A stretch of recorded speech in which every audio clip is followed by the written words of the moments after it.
Good morning, everyone, and welcome to Adobe Live. My name is Terry White.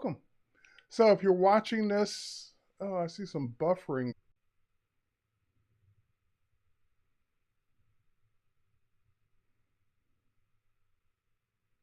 Still looks like it might be buffering. Let me know if you guys, yeah, you're getting some buffering. I just stopped and restarted it.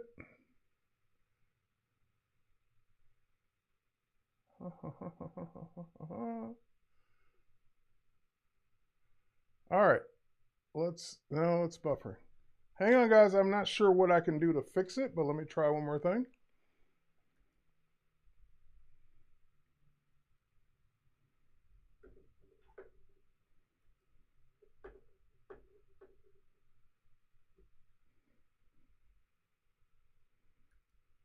Nothing's changed on my end that I'm aware of, but let's see if we can get it to cooperate. Stuttering badly. Yes, I see that.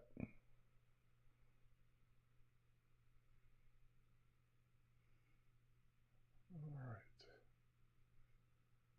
Hey, I'm looking at the Adobe live stream now. I don't really see it buffering anymore. Let's see if it holds up.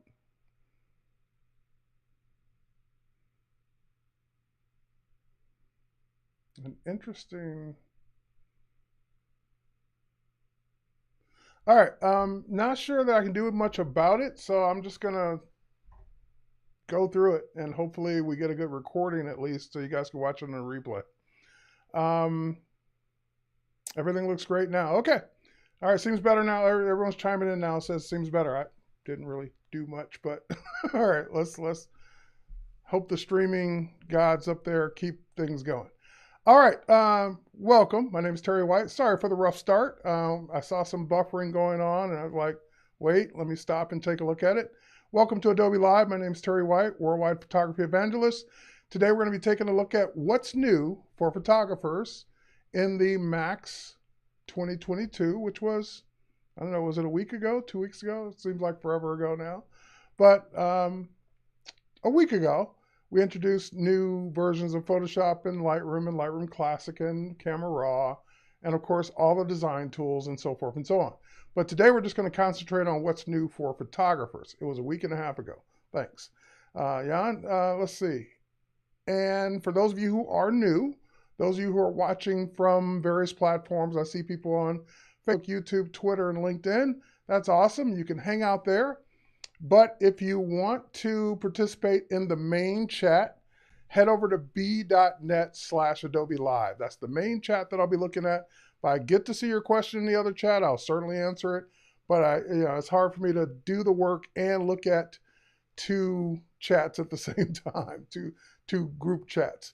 So with that said, and I see it's buffering again. There's not much I can do. I've tried everything on my end. It just might be some internet glitch that I can't really do anything about without rebooting the whole thing, and that would just cause the stream to end, so forth and so on. So not a whole lot I can do there, but hopefully you guys can. Let's go ahead and dive right in. I'm going to, and we're going to start with Photoshop.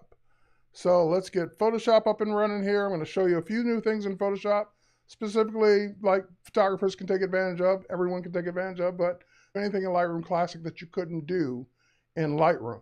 And I'll also talk about mobile, where we'll see some tips and tricks on how to implement some of these capabilities on mobile as well. All right, so with that said, let's pop over to the desktop. And I've got Photoshop up and running on my desktop. People sometimes ask me, what version of whatever are you running? I'm always going to be running the latest version. So this is the 2023 version that was just released a week and a half ago.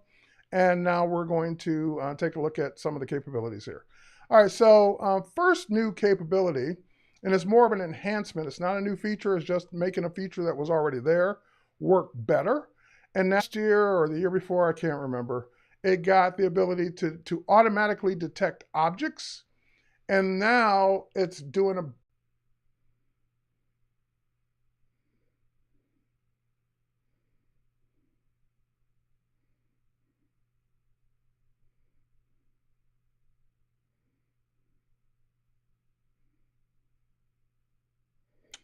All right, looks like we may be back.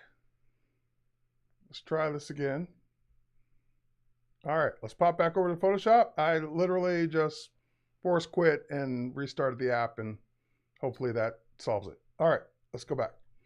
Okay, so as I was saying, for those of you who missed what I was saying earlier, if you waited for the spinny thing to stop with the object selection tool, then as you hover over the various objects in your scene, hopefully it's doing a better job of detecting those things like water, the sky, the little mountains in the back, well, big mountains in the background, the bird, the basket, the fisherman here, the boat.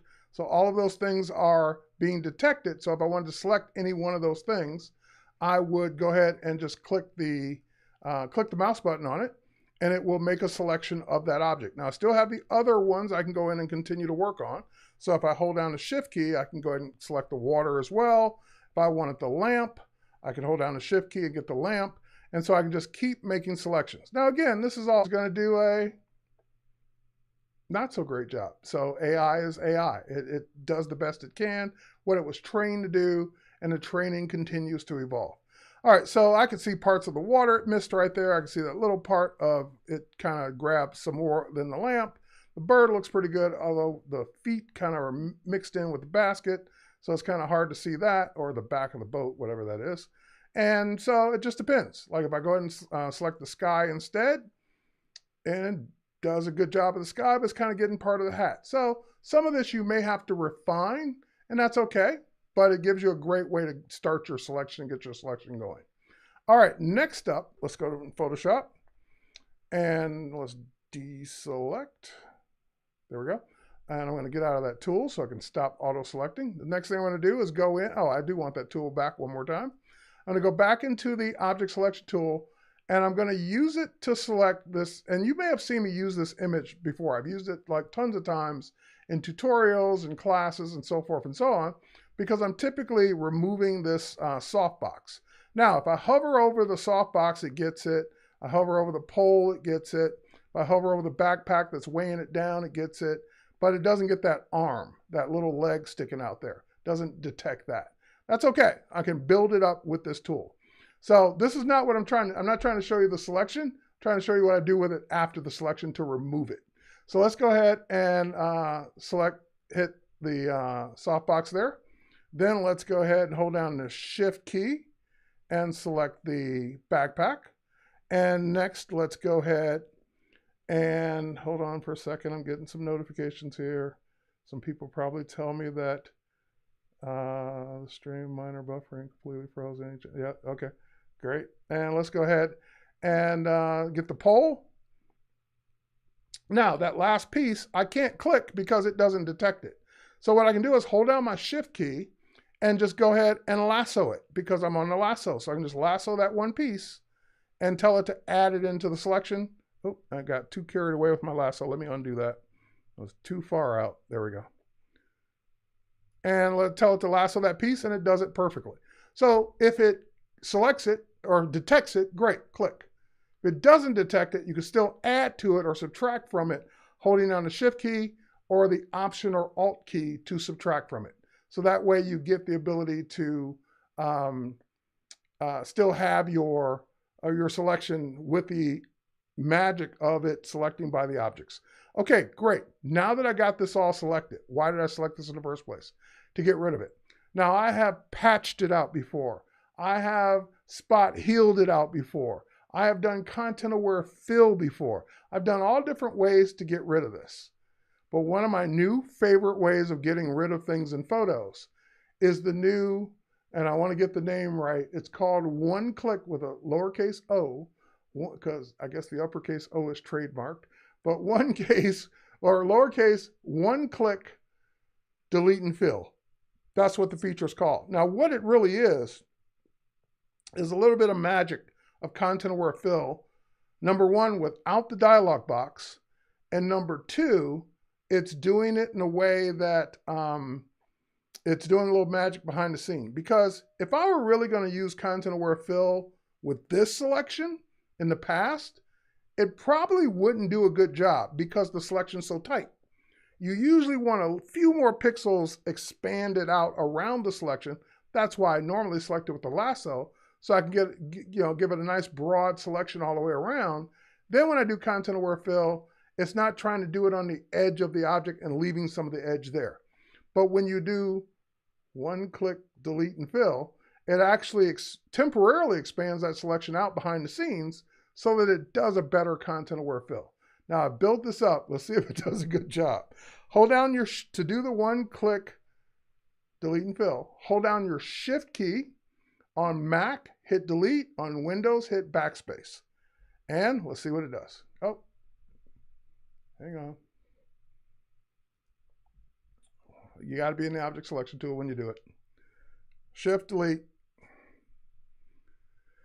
And boom, it's gone. Now, of all the times I've done this, I've always had to go in and do a little bit of cleanup after. Like, oh, it brought over something it shouldn't have brought over, or it skipped a part or whatever. That is by far the best one-click delete and fill, the one best content-aware fill I've ever done. Like on this, especially on this photo. So having done it on this photo dozens of times, like it's just amazing to see the results using different methods. So let me undo it because someone's saying, wait, what?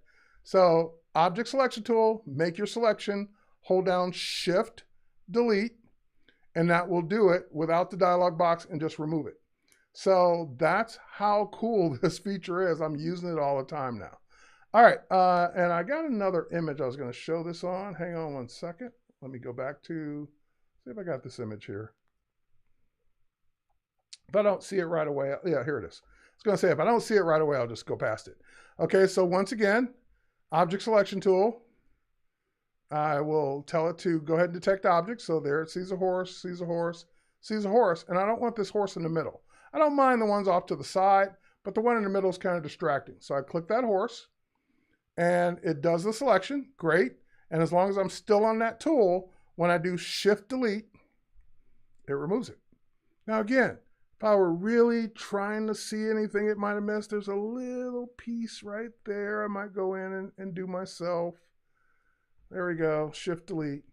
That's about it. Like, it's so much better now than it used to be. All right, Anna did with option delete. Well, I looked it up. It is shift delete, so Anna was wrong. No, and there may be another way, maybe another version of it does those option delete, but the official one-click delete and fill is shift delete or shift backspace on Windows. Okay. What a time saver. I know, I'm there trying it right now. Great, go try it. There you go. So let's go in and go to our next thing. All right, our next one, we did Red Rock Canyon. This one, classic old photo. This is a stock photo. I don't know this kid. Stock photo, Adobe stock. And I downloaded it as is. So it's the two images side by side, didn't touch it. And I wanted to see what this new feature would do on a case like this, where it's two images, it's not just one.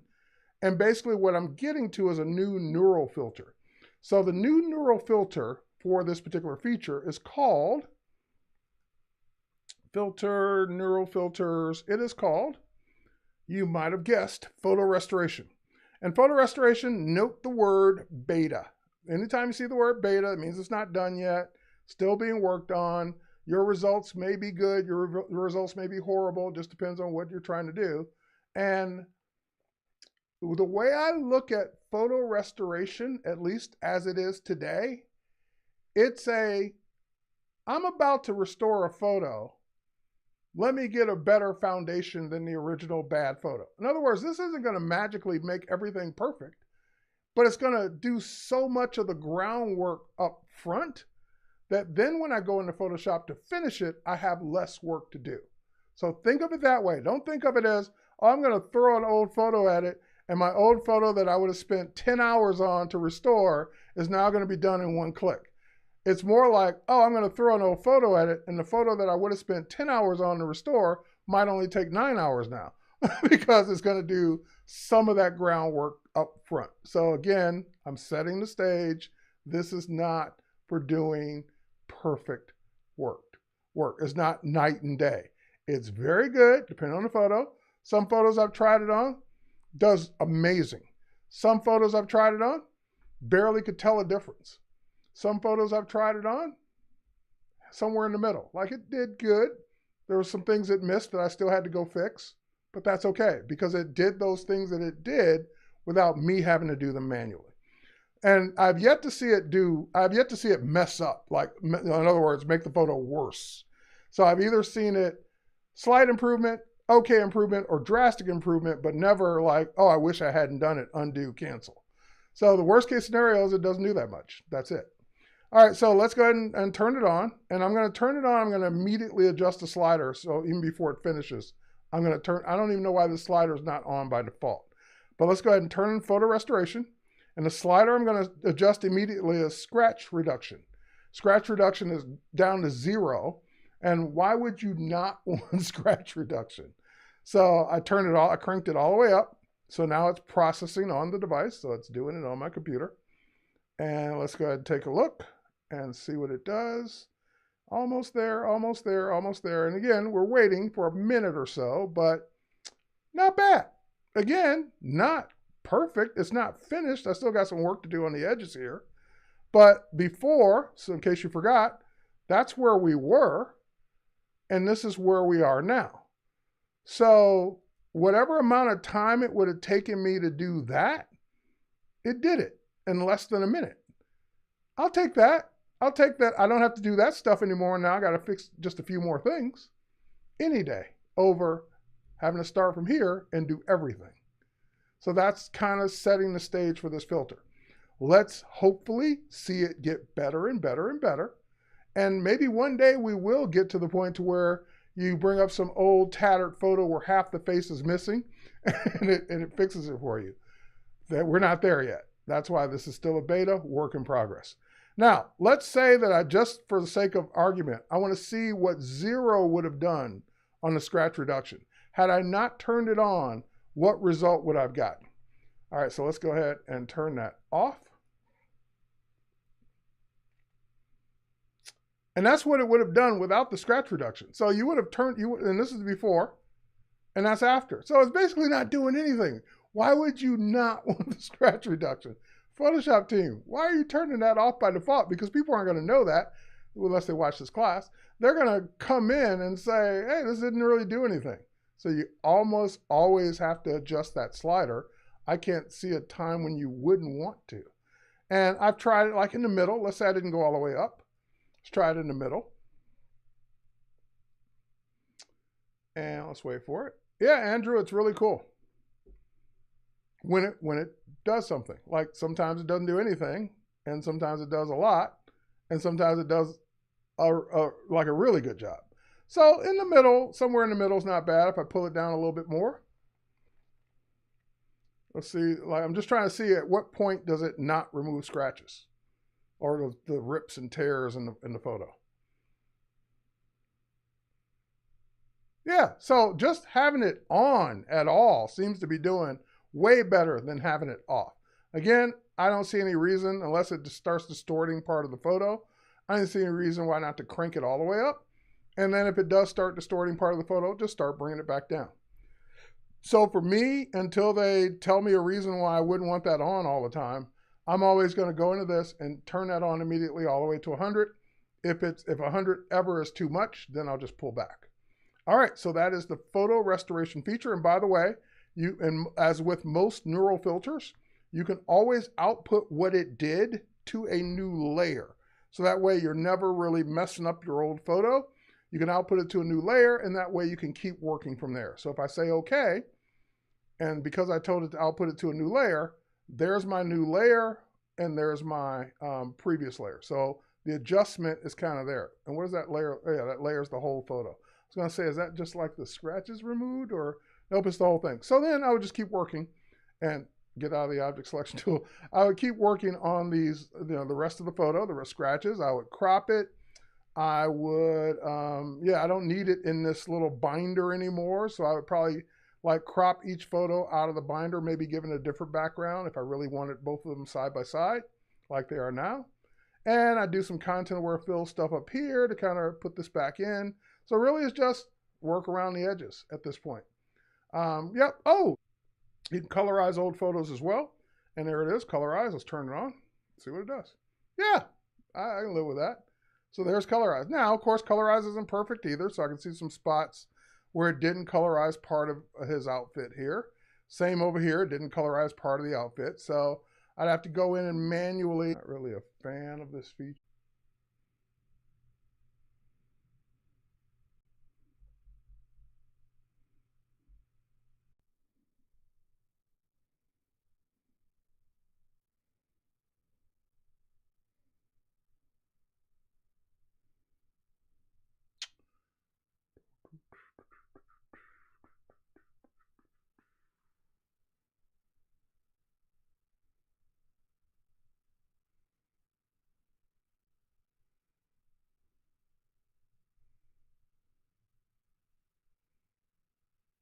All right, all right.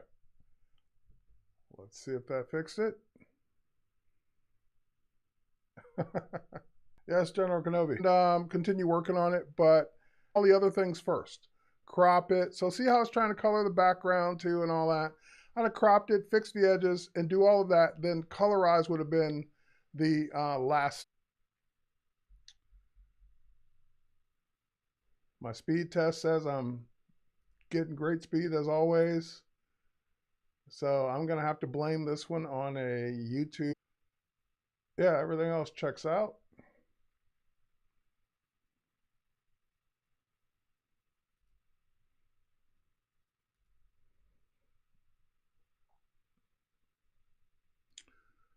All right, folks, and we'll see where we go from here. Yeah, it looks like a YouTube issue. Yeah, definitely.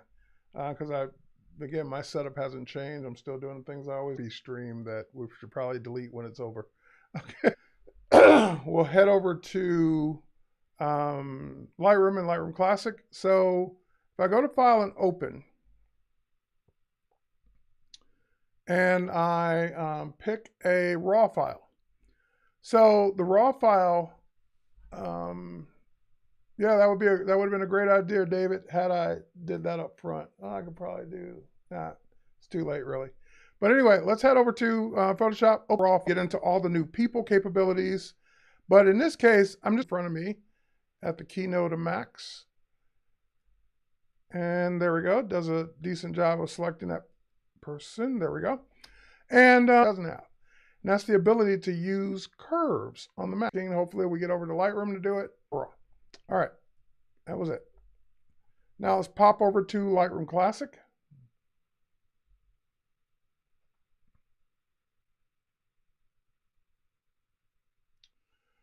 And now that I'm here in Lightroom Classic, just like trying to show you the stuff when you're seeing only bits and pieces on it on my YouTube channel. So if you can see the rest of the, hang on, I'm getting a Slack notification.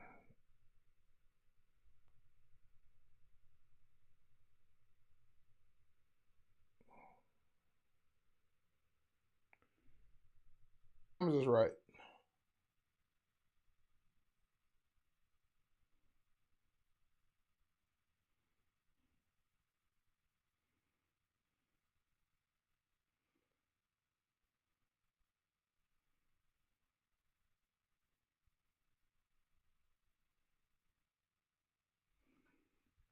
And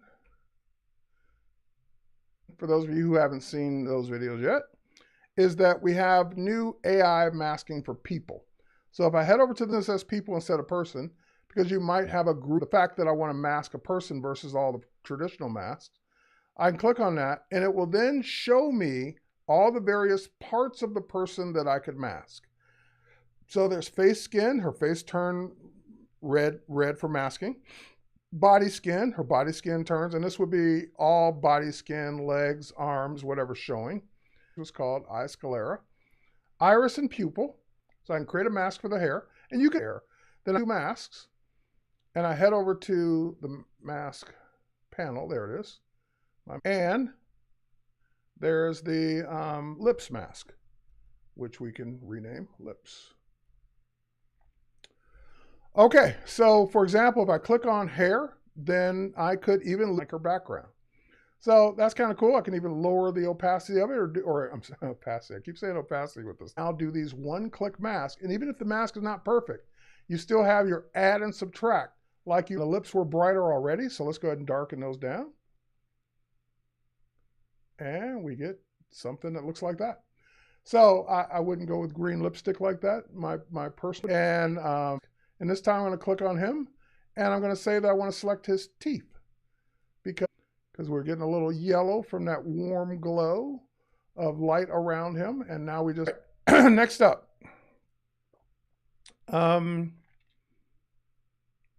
probably my favorite. I mean, the people masking is awesome, but my next tool is probably like my favorite tool in Lightroom and Lightroom Classic now. Renamed the healing brush in Lightroom, which it really is still the spot removal tool.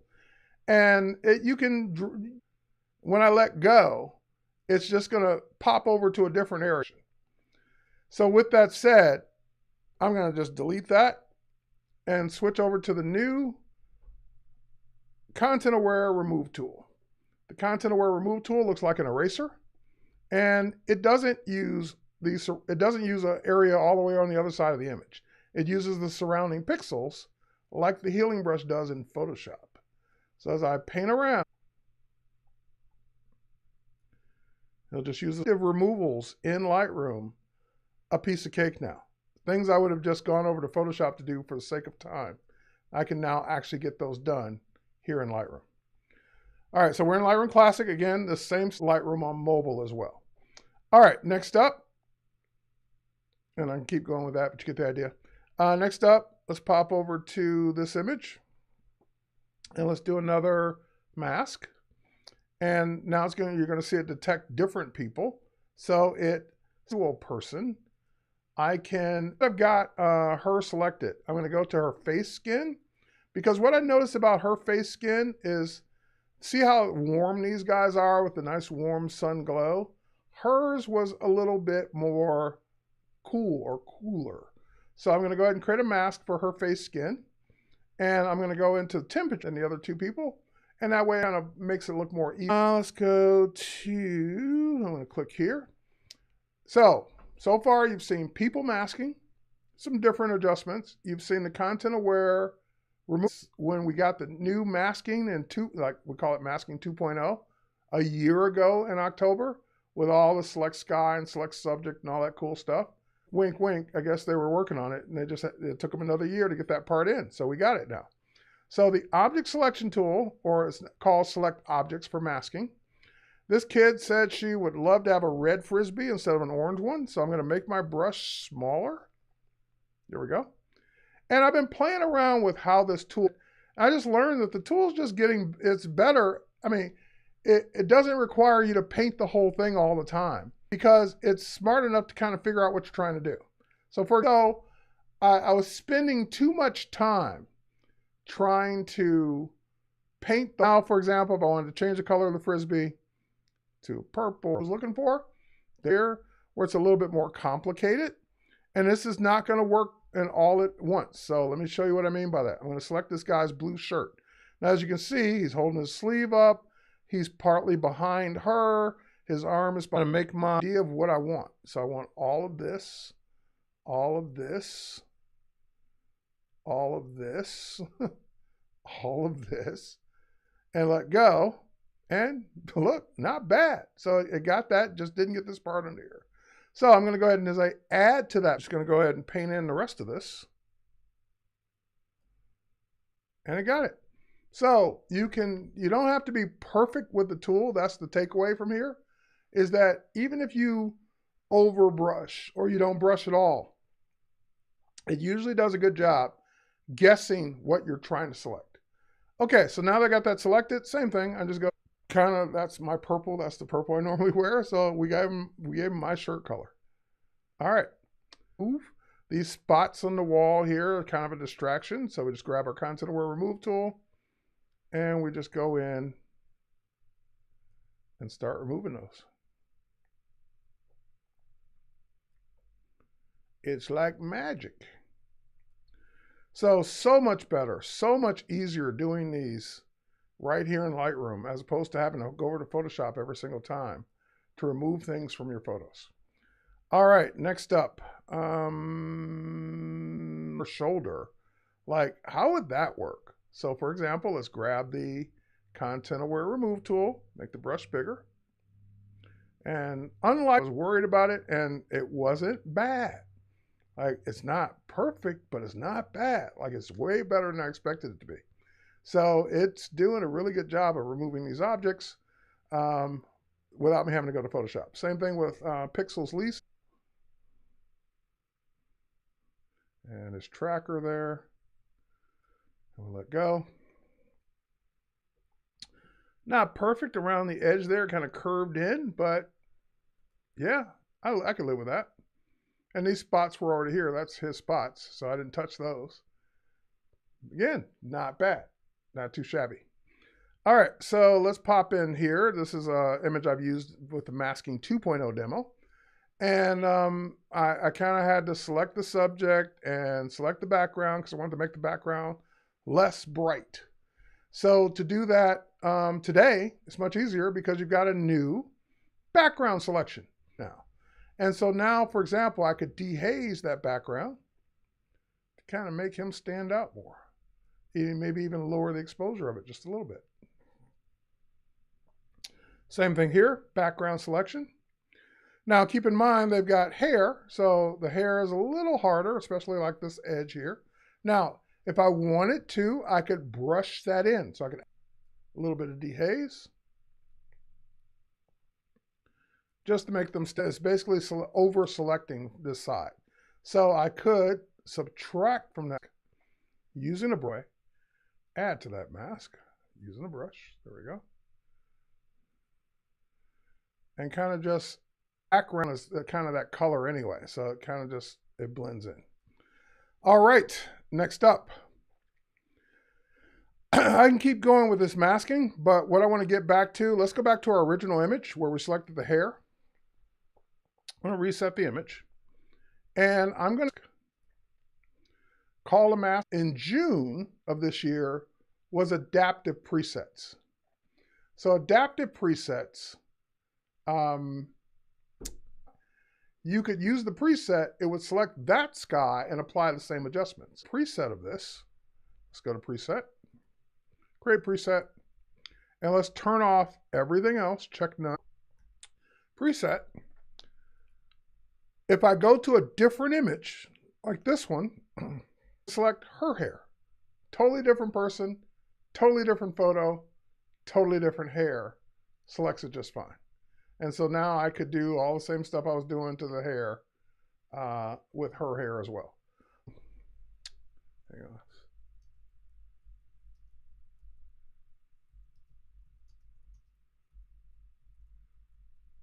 There you go. So last but not least, I'm going to head over to Lightroom because Lightroom has another advantage. And that advantage is, in Lightroom, if I were to, and I go to yours, which is where I would create mine, and I got one called masking, I've created a preset for each thing.